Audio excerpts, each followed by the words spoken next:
ஓம் சாய்ராம். ஜெய் சாய்ராம். அன்பு சாய் சொந்தங்களே, அருமை பாபாவின் பந்தங்களே, நீங்களும் உங்கள் அன்பு பிள்ளைகளும் வளமாக, நலமாக, ஆரோக்கியமாக, ஐஸ்வர்யமாக, அன்பாக, உயர்வாக, மகிழ்ச்சியாக, பாதுகாப்பாக வாழ உங்களை வாழ்த்துகிறேன். உங்களுக்காக எல்லாம் வல்ல சத்குரு சாயப்பாடத்திலே பிரார்த்தனை செய்கிறேன். பாபா ரொம்ப ரொம்ப கண்டிப்பானவரா அல்லது இளகிய மனம் படைத்தவரா?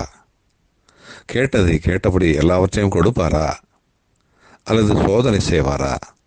பாபாவை வணங்கலாமா கூடாதா என்று சொல்லுவார்கள். உதி அப்படி என்ன நம்முடைய விதியை மாற்றிவிடுமா என்று கேட்பார்கள்.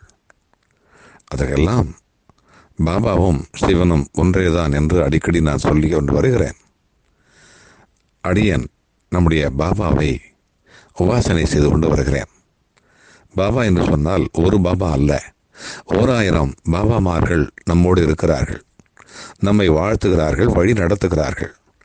அதிலே நம்முடைய வழித்துணை பாபா, ஷீரடி சாய் பாபா, பர்த்தி பாபா, அவதார் பாபா என்று பல பாபாக்களை நமக்கு நன்றாக தெரியும்.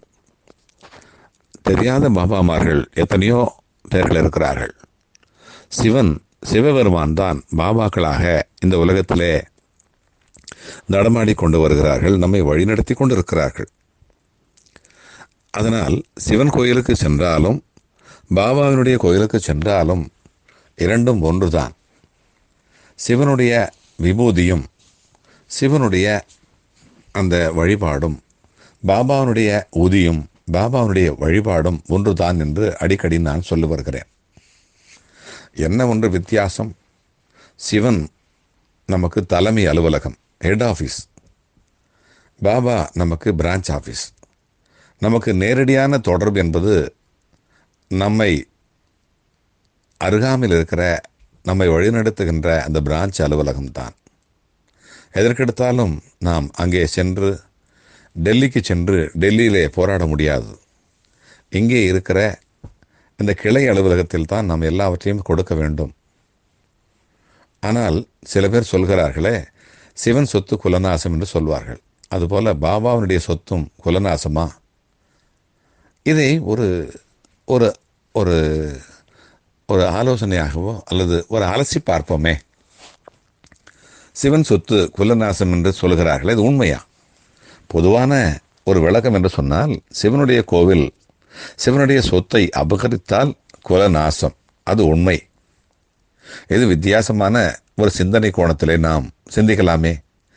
இந்து சமயத்திலே பெருமாள், சிவன் என்று 2 பெரும் தெய்வங்கள் உண்டு. இதில் பெருமாள் பார்ப்பதற்கு பொன், பொருள், ஆடை, ஆபரணங்கள், நெய்வேத்தியங்கள் என கண்களை கவருகின்ற வகையிலே இருப்பார். அதாவது நாம் திரைப்படங்களில் காண்கிறோம், எம்ஜிஆர், சிவாஜி, இன்னும் எத்தனையோ கதாநாயகர்கள் நாம் படத்தை பார்க்கின்ற பொழுது அந்த தியேட்டரை முற்றுமாக மூடிவிட்டு அந்த படம் பார்க்கின்ற பொழுது நம்மை நாமே நம்முடைய மறந்து, துன்பங்களை மறந்து, வாழ்க்கையை மறந்து அந்த கதாநாயகனோடு அப்படியே ஒன்றி போவோம். அந்த நேரத்தில் கதாநாயகன் மிகவும் கிளுகிளுப்பாக ஒரு குதிரையை ஓட்டிக்கொண்டு கதாநாயகியை நம்முடைய கற்கத்திலே அடக்கி கொண்டு நம்முடைய இடுப்பிலே அல்லது மார்பிலே அணைத்து கொண்டு அவன் செல்லுகின்ற அந்த வேகம், அந்த உத்வேகம், அந்த மகிழ்ச்சி, அந்த உற்சாகம், அதிலே நாம் லயித்து விடுவோம். நாமே அப்படி இருப்பதாக நினைத்து கொள்வோம். அதுபோலத்தான் நாம் பெருமாளை பார்க்கின்ற பொழுது நாமும் அந்த செல்வாக்கோடு, அந்த செல்வத்தோடு நாம் வாழ்கின்ற அந்த வாழ்க்கையை நாம் கற்பனை செய்து கொள்வோம். அதனால்தான் பெருமாளுக்கு மிகவும் ஒரு பிரசித்தி. நாம் என்ன சொல்வோம் என்றால், ஆனால் நம்முடைய பாபாவையும் சிவனையும் பார்த்தால் எப்படி இருக்கிறது? இந்த சிவன் நீளமான முடியும், இடுப்பிலே புலித்தோலும் தரித்து, உடலிலே சுடுகாட்டு சாம்பலை பூசிக்கொண்டு, கையிலே திருவோடி ஏந்து, சிவப்பு நிற ஆடையிலே பார்ப்பதற்கு பரதேசி கோலத்தில் இருப்பார். நம்முடைய பாபாவும் கூட அப்படித்தானே? 2 பேரும் ஒன்றுதான். இருவரும் ஒரே கோலத்தில் தான் இருப்பார்கள். நான் சொல்லுகிறேன், பெருமாள் இடத்துல உலகியலுக்கு தேவையான அனைத்தும் இருப்பதனால் அவர் மீது பக்தி கொண்டு மக்கள் வழிபட்டு அவரிடத்திலே கோரிக்கை வைப்பது என்பது இயல்பான விஷயம்தான். ஆனால் ஈசன் பாபா அப்படி அல்ல. அவர் மீது பக்தியை காட்டிலும் பயம் வருவதுதான் நிதர்சனம். அவருடைய அலங்காரம் அப்படி, அவருடைய அவருடைய உடலமைப்பு, அவருடைய கொள்கைகள் அப்படி. பெருமாளை யார் வேண்டுமானாலும் வணங்கலாம். ஆனால் ஈசனை வணங்க ஈசனே தேர்ந்தெடுத்தால் மட்டுமே, பாபாவை தேர்ந்தெடுத்தால் மட்டுமே அவர் மீது பக்தி கொள்ள முடியும். பெருமாளை வணங்குவது என்பது தகப்பனுடைய கையை மகன் பிடித்துக் கொள்வது போல ஆகும். நடைபோடுகின்ற பொழுது அந்த தகப்பனுடைய கையை பிடித்து கொண்டு மகன் சென்று கொண்டிருப்பது போல ஆகும். தகப்பனுடைய கையை பிடித்து செல்லுகின்ற அந்த குழந்தை வழியிலே ஏதாவது பள்ளம் வந்தால் இடறுவதற்கு, கீழே விழுவதற்கு வாய்ப்பு அதிகம்.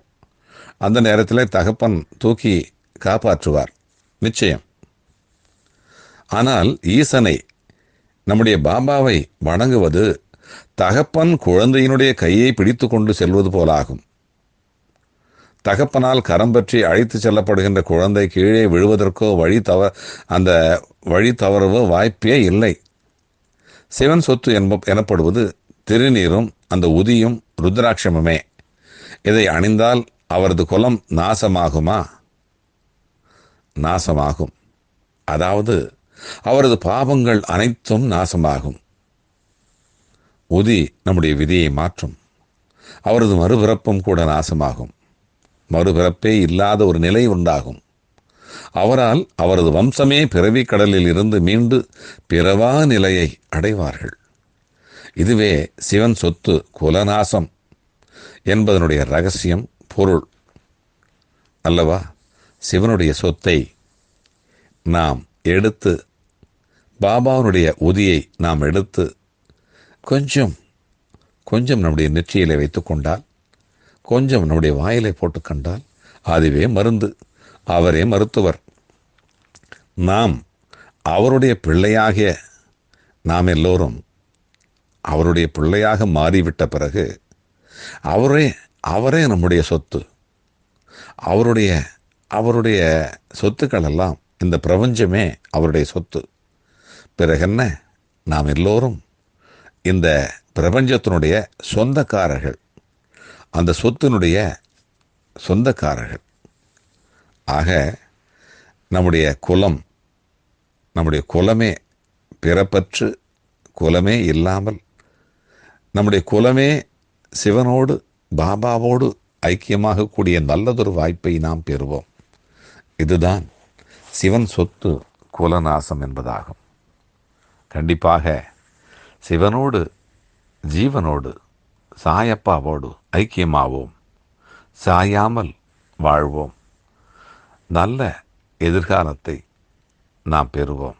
மீண்டும் அடுத்த ஒரு பதிவிலே சந்திப்போம், சிந்திப்போம், செயல்படுவோம், வெற்றி பெறுவோம்.